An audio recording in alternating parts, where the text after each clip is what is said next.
And the answer to that is no. You do not need to have a website. However, if you have a website, it will help. It will definitely help. And here's why.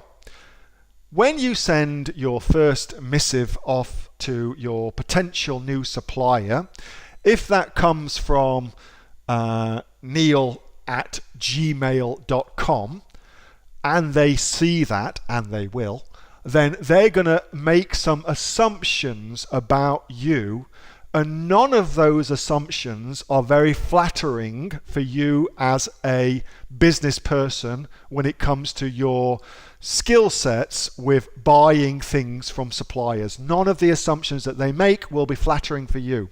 So consider that, because that's an important component of negotiation. Now, when you're negotiating, what you're trying to do is you're trying to get your reputation to precede you into the negotiating room so that your reputation does some of the negotiating for you.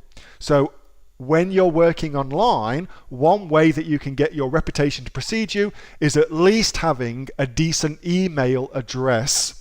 neil@abctoys.com.au, for instance, whatever it might be. You at least got an email address that speaks to the fact that you're a pro. Now, you don't necessarily need to have a website on the back of that.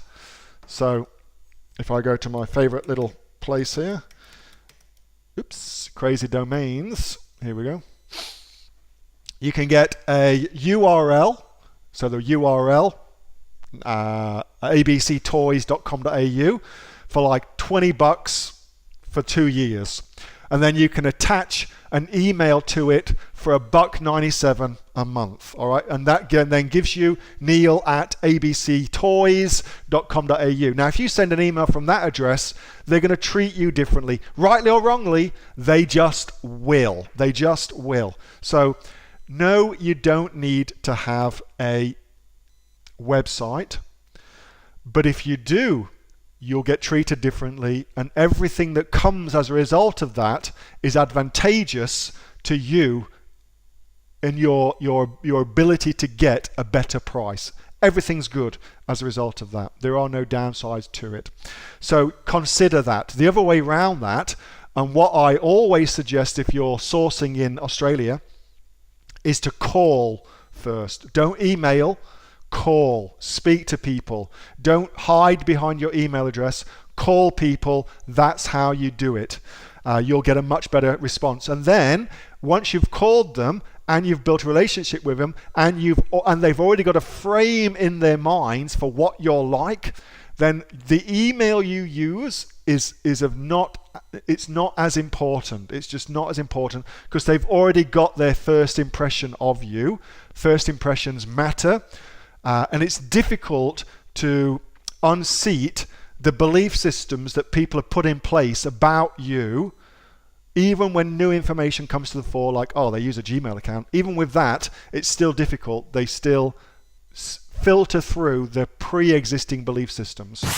Hey, thanks so much for watching that video, and I hope that you got some massive value from it. Before you go, do you live in Australia? If you do, this is for you. Would you like to learn how to sell things on Amazon here in Australia? Would you like to know what sells really, really well and what sells for the maximum amount of profit? Would you like to know where you can source those products from, whether that be in China or here in Australia, and how to source them so you pay bottom dollar and get maximum value for what you're doing?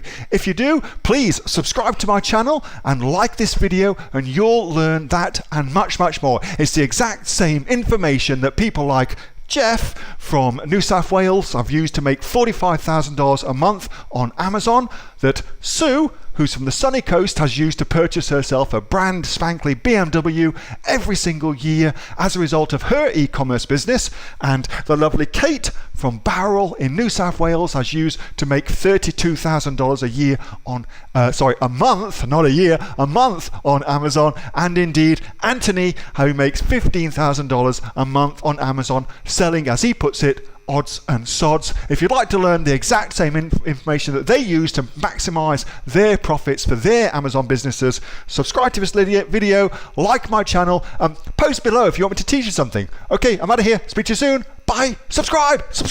Do it now.